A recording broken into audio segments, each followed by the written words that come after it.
A glittering charity event, a royal handshake, a hidden recording device. What began as a glamorous night celebrating equestrian therapy ended in whispers of betrayal and headlines of disgrace. At the heart of it all, Edoardo Mapelli Mozzi, husband of Princess Beatrice, whose secret dealings have ensnared Princess Anne's daughter, Zara Tindall, in a scandal shaking the royal family to its core. With shocking evidence, media leaks, and silent royals scrambling behind palace walls, one truth is clear. The betrayal came from within. And now Buckingham Palace faces a choice: cover it up or let the chaos consume them. The perfect setup. On the night of September 14th, 2023, the Sabia's charity auction welcomed over 300 guests into a glass-lit ballroom in Mayfair, London. Billed as a celebration of equestrian therapy for children with disabilities, it drew members of high society, philanthropic elites, and a quiet wave of royal-connected figures. But beneath the noble cause and dazzling lights was a plan crafted with exact precision. Among the guests were Edoardo Mapelli Mozzi and Zara Tindall. While they exchanged smiles over champagne and antique saddles, Zara assumed it was simply a serendipitous run-in, two equestrian enthusiasts reconnecting over a shared passion. What she didn't know was that Edo had orchestrated the moment months in advance. He had studied Zara's public appearances, her charitable ventures, her habits. Every detail, from the cause to the venue's proximity to her Gloucestershire estate, had been calculated to feel organic. And to Zara, it did. She was warm, open, engaged, completely unaware she was walking into a trap. While she admired the antique tack on display and expressed interest in collaborating on a new equestrian center, Edo mentally ticked boxes. His first goal had been met: plant the idea of a partnership. It seemed harmless, even hopeful. But this night would eventually serve as Exhibit A in a scandal that would shake the monarchy. What Zara thought was a casual evening soon snowballed into a complex entanglement of trust and betrayal. The charity auction was only the beginning, a carefully chosen setting to lower her guard. What followed next revealed just how vulnerable even the most respected royals could be to manipulation. The unofficial royal with real power. As the daughter of Princess Anne, Zara Tindall holds no royal title, but her influence is undeniable. An Olympic silver medalist in equestrian sport and a respected figure in international circles, Zara has something rarer than a crown: authentic respect from both the public and private sectors. Without the limitations of a formal title, Zara can operate more freely in business. This unique blend of royal bloodline and unofficial status made her a perfect entry point for those seeking royal association without red tape. And that's exactly what made her vulnerable. Her credibility in the world of British equestrian sports, especially following her 2012 Olympic success, gave her access to decision-makers across the UK, Europe, and even the Middle East. She was often seen as the royal family's bridge to the people, warm, competent, and relatable. Unfortunately, it also made her a prime target. Zara had no official security detail, no press handlers monitoring her private meetings. She operated with trust, often granting access and advice without suspicion. To someone like Edo, under pressure to prove his worth to shadowy investors, she wasn't just family. She was an open door. Zara's openness and authenticity had long been her strength, but in Edo's eyes, it was a strategic weakness. As she opened her world to what she thought was a collaborative project, Edo and his partner saw something different. A royal adjacent who could lend credibility to a scheme hiding in plain sight. Edo's hidden desperation. By late 2022, Edo's property development firm, Banda Property, was quietly struggling. A string of failed luxury developments in Dubai and Singapore, combined with pandemic-era investment losses, had left him increasingly desperate. Yet public appearances told a different story. Smiles at Royal Ascot, charm at charity galas, hand-in-hand photos with Princess Beatrice. Behind closed doors, the pressure mounted. Beatrice had made it clear. The royal family was off-limits in his business. She didn't want her name used in branding, pitches, or partnerships. That boundary, while noble, left Edo with limited leverage in a business model now dependent on prestige and access. Enter Marcus Whitmore, a seasoned but shadowy real estate connector with clients across the Gulf states and Southeast Asia. Marcus proposed a bold offer: bundle prestige properties with soft introductions to royal-adjacent figures. No direct influence, just warm association. Investors would pay millions for what seemed like legitimacy. But Marcus had one condition. They needed a royal gatekeeper. Not Beatrice. Someone else. Someone unprotected, unsuspicious, yet deeply connected. Zara, with her unregulated social capital, fit perfectly. When Edo hesitated, Marcus reminded him of the stakes. In 6 months, you'll be bankrupt, or you'll be untouchable. Edo's desperation was a ticking time bomb. He wasn't just seeking money, he was seeking survival. And with Marcus whispering promises of wealth and immunity, all he needed was a door into the royal circle. He found it not through manipulation of a stranger, but through betrayal of family, the Gloucester estate.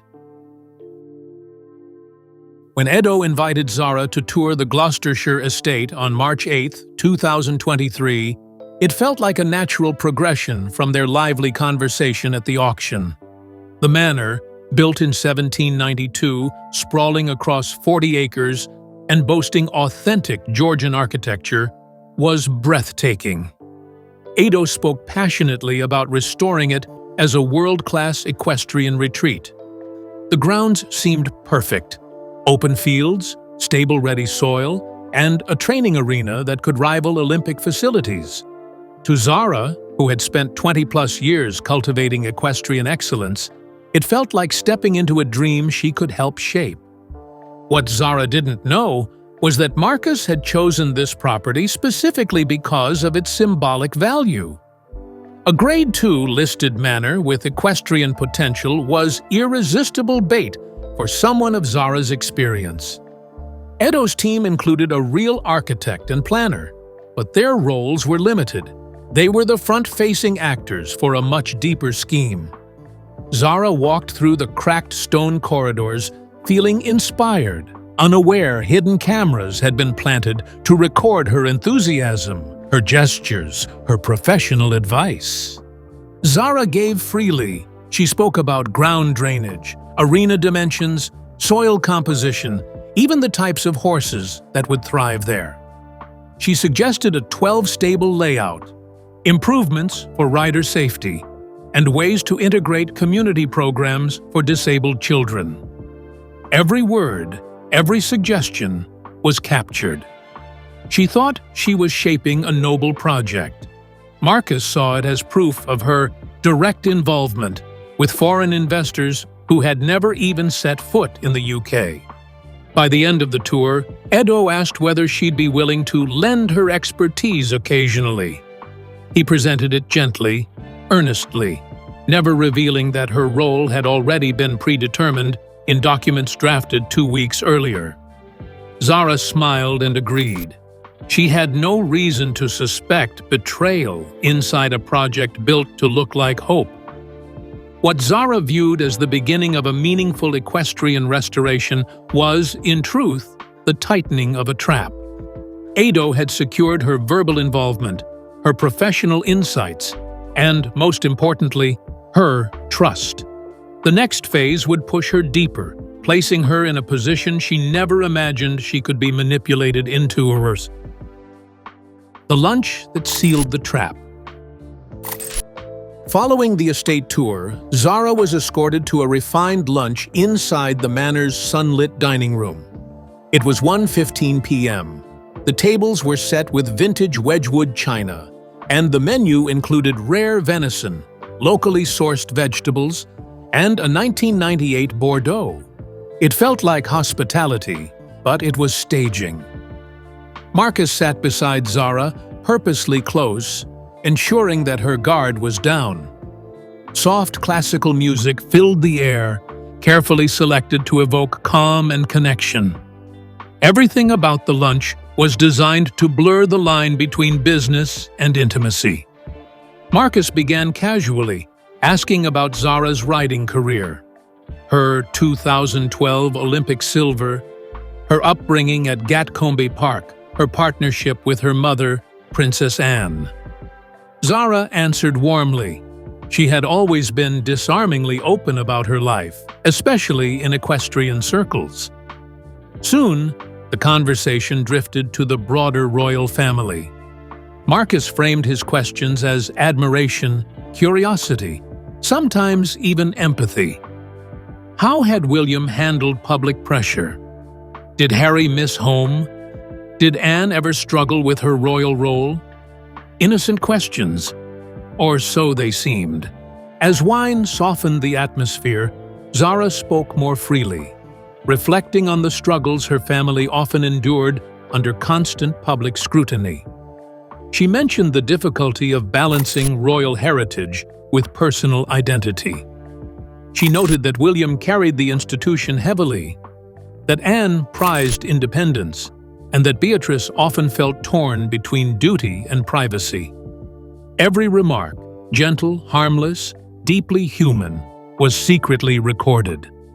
Hours later, in Marcus's hands, those comments would be edited to sound transactional, strategic, even manipulative. Then came the final move.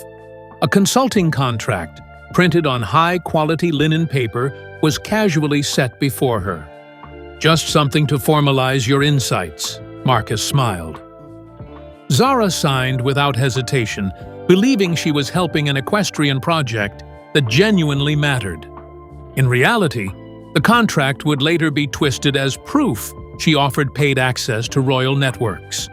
By the end of that lunch, Zara had unknowingly handed Marcus everything he needed: her words, her signature, and her perceived role. But to transform a private project into a national scandal, one more step was required. The investors didn't just want Zara's expertise, they wanted her name tied to influence. The real plan. Within 72 hours, Marcus and Edo compiled every recording, document, and screenshot into what they called the Royal Access Portfolio. Their foreign investors from Dubai, Qatar, and Singapore were never interested in a countryside equestrian facility. They wanted legitimacy, prestige, and proximity to royal influence. Zara, unknowingly, had been positioned as their golden ticket. Marcus selectively edited Zara's comments, stripping away tone, context, and emotion. Her thoughtful remarks about the monarchy became insider commentary. Her suggestions about contacting Heritage England for building approvals were reframed as offers to coordinate government links. Even her Olympic background was twisted to imply she could influence UK sport funding. The file grew to 46 pages, each more misleading than the last. Video clips showed her discussing arena layouts, but Marcus strategically added captions implying she was negotiating on behalf of foreign clients. Innocent words like "I can ask" or "I can introduce you to the right people" were isolated to look transactional. The consulting contract Zara signed became the crown jewel, presented as evidence she had formally agreed to help wealthy investors secure royal access. Meanwhile, Zara had no idea.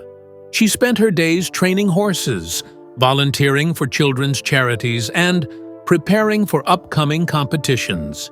Edo continued charming her with updates about the project, pictures of blueprints, landscaping proposals, even faux investor enthusiasm.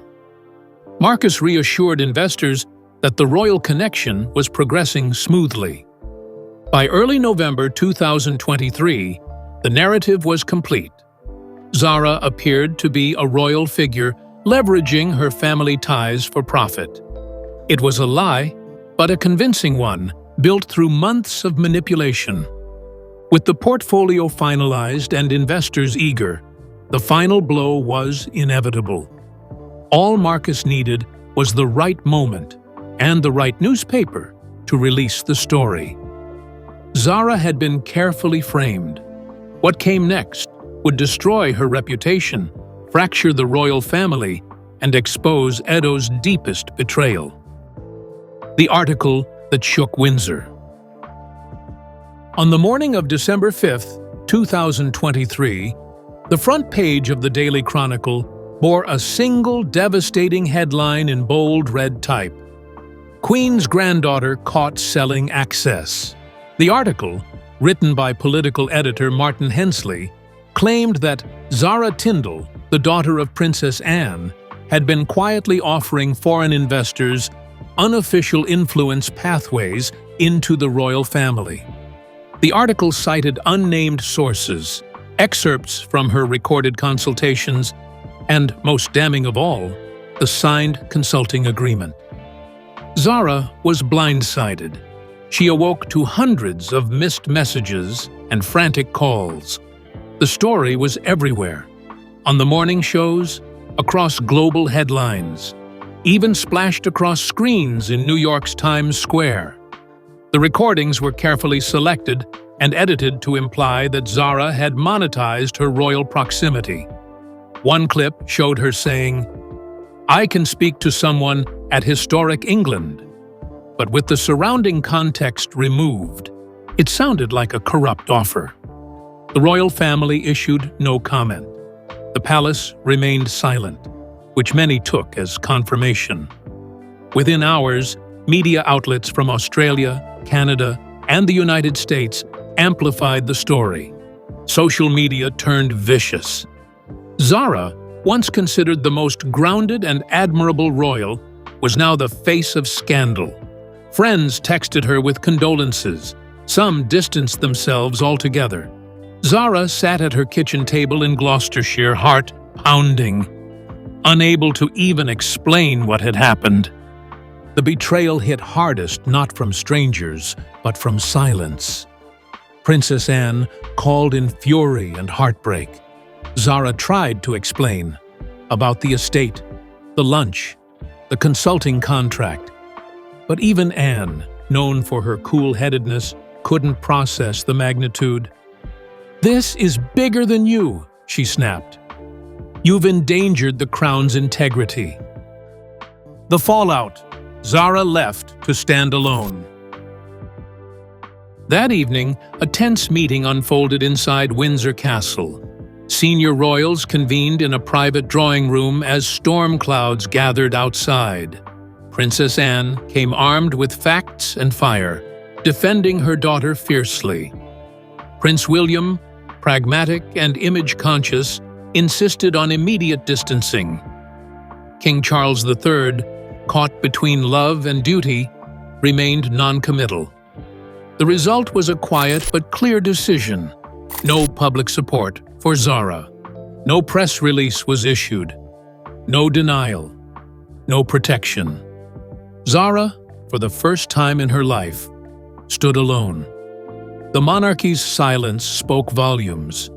It was willing to sacrifice her to preserve itself. Within 24 hours, Zara's name was quietly removed from invitations to upcoming royal events. Her honorary patronages suspended inquiries. Tabloid media intensified their assault, publishing op-eds titled "Fall of a Tindall" and "Access for Sale." Meanwhile, Edoardo Mapelli Mozzi received a very different message. Through Princess Beatrice, now publicly embarrassed, Edo was told not to attend any royal engagements going forward. His connection to the scandal had tainted his wife's standing as well. Behind closed doors, Beatrice wept, her trust in her husband broken. She had begged Edo never to involve the family name in business. Now she saw her fears realized. Zara, shocked but resilient, began preparing a quiet defense. She refused to speak publicly. No interviews, no statements. Only her lawyers began the slow, painful work of piecing together evidence that would eventually exonerate her. But reputations move faster than truth. For months, she was the story, the scandal, the symbol of betrayal, Joe. The marriage crumbles. By May 2024, 6 months after the scandal broke, new documents surfaced in an anonymous leak to The Telegraph. The files revealed that Edo had not only known about Marcus's manipulation, he had facilitated it. Email chains, bank statements, and planning memos confirmed his involvement in pitching Zara as a soft royal access point. The betrayal stunned even the most cynical palace insiders. Princess Beatrice responded swiftly. On May 22nd, her office confirmed that she had formally separated from Eduardo. There would be no official divorce announcement, but privately, their relationship was over. The emotional toll was immense. Beatrice had lost a husband and Zara, a friend. Palace insiders noted that she no longer wore her wedding ring during public events.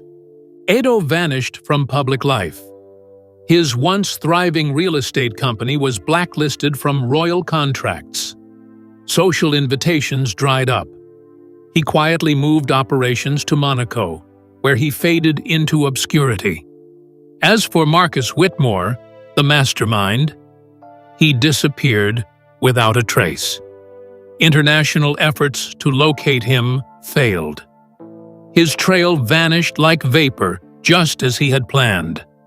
Zara's legal team released a carefully documented timeline of events in July 2024, showing her actions were professional, ethical, and misrepresented. The statement gained traction but could not erase 6 months of public vilification. Though legally cleared, she bore emotional scars that no court could heal. From betrayal to resilience. In the aftermath, Zara stepped out of the spotlight, but not out of public life. She returned to the one thing that had never betrayed her: horses. Through late 2024 and into 2025, she immersed herself in training, speaking at youth equestrian events, and expanding her charity work. She remained silent on the scandal, never naming names, never blaming Edo publicly. Over time, public sentiment began to shift. A BBC documentary aired in September 2025, detailing the scandal and Zara's quiet strength. Interviews with character witnesses, equestrian colleagues, and royal insiders painted a picture of a woman caught in a web she never saw coming. The nation saw her differently, no longer the accused, but the survivor. She declined interviews, book deals, and reality offers. She didn't capitalize on the moment. Instead, she became a symbol of resilience. At the 2025 Royal Windsor Horse Show, she rode with quiet confidence. The audience stood, applauded, and some even wept. It was her first public appearance since the ordeal, and she delivered a clean round, no faults. Inside royal circles, Zara's reputation was slowly restored. Anne never stopped supporting her. Charles eventually expressed quiet remorse. William, though less vocal, invited her to George's birthday that summer. Trust wasn't rebuilt overnight, but it began. What Zara proved, above all, was that real royalty isn't in titles or press releases. It's in how you rise. And in a world obsessed with scandal, Zara chose something rarer: Grace in silence, dignity in crisis, and truth that needed no loud defense. As the dust begins to settle, the truth surrounding the scandal that shattered royal circles is both infuriating and heartbreaking. Zara Tindall, once seen as the grounded, untitled royal with unmatched public trust, found herself vilified overnight because someone she trusted saw her not as family, but as leverage. The palace remains officially silent, issuing no defense, no denial. But sources close to Princess Anne confirm that behind the scenes, the fallout has been nothing short of devastating. Anne, fiercely protective of her daughter, has reportedly cut off all communication with Beatrice's family, refusing even polite engagement at public events. Beatrice, caught in the storm, has stepped back from media appearances and public engagements, focusing instead on shielding her children from a narrative neither she nor they had any control over. But royal watchers note the difference. No joint appearances with Eduardo, no miles at charity functions, no mention of his name in official communications. It's clear there is no road back for Edoardo Mapelli Mozzi. Once welcomed as a modern addition to the royal firm, his covert actions have made him a pariah. The documents leaked, contracts, communications, recordings, paint a man willing to trade royal proximity for private profit, regardless of the collateral damage. But the bigger picture goes beyond one man's ambition. It exposes a deeper vulnerability in the modern monarchy: its unofficial members. Royals like Zara, who carry the bloodline but not the title, operate in a strange space, public enough to influence, private enough to target. They don't have the institutional protection of working royals, but the world still watches them as symbols of the crown. This gray area was the perfect entry point for outsiders like Marcus Whitmore, the shadowy broker behind the scenes, now vanished. His business model wasn't just about buying land, it was about buying access and wrapping it in charm, heritage, and plausible deniability. Zara's role? Professional consultant, charity ambassador, royal relative. She ticked every box. And in a world where optics are everything, all it took was one edited video and one headline: Queen's granddaughter caught selling access, to turn public admiration into suspicion. Yet, through it all, Zara never retaliated. She didn't hold a press conference, she didn't leak her side, she didn't write a tell-all. Instead, she returned to her work: equestrian training, eventing, coaching programs, quietly, diligently, and with a dignity many called the most royal thing she'd ever done.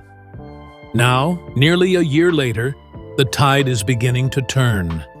Supporters have rallied, public figures have apologized, even former critics have acknowledged that Zara was used, not complicit.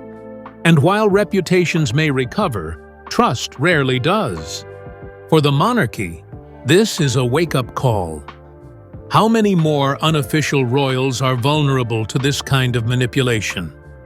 How many more hidden deals, misused connections, or financial setups exist beneath the glittering surface? As one palace aide was overheard saying, "This wasn't a scandal. It was a system exposed." King Charles, insiders say, has ordered a quiet internal review of all commercial involvements connected to royal relatives. The goal? Protect the crown, but more importantly, protect those who never asked to be part of this legacy, yet carry its burden every day. For Beatrice, the personal cost has been enormous. Her marriage now exists in quiet exile. And though she remains publicly aligned with her father, Prince Andrew, her once bright image has dimmed. There are whispers of separation, even legal action, but no confirmation. Just silence, the kind that speaks volumes. As for Eduardo, his business ventures have dried up. Trusted clients have pulled away. His name, once seen on charity boards and project proposals, is now more likely to be found in blacklist files than event invitations. He is, as one royal source described, persona non grata for life. And yet, through the rubble of betrayal and manipulation, Zara Tindall has emerged not broken, but battle-forged. She is no longer just the Queen's granddaughter or Anne's daughter. She's now the woman who stood at the center of chaos, stayed silent, and rebuilt with grace. Her journey has become a symbol of how power can be used without crowns, and how strength doesn't always roar. Sometimes it just shows up, day after day, proving truth with actions, not words. As the royal family cautiously moves forward, they do so with scars, some visible, some not. But one thing is certain: the lesson has been learned the hard way. Proximity to royalty may be priceless to some, but for others, it comes at a devastating cost. This was more than a scandal. It was a reckoning. And Zara Tindall, against all odds, is still standing.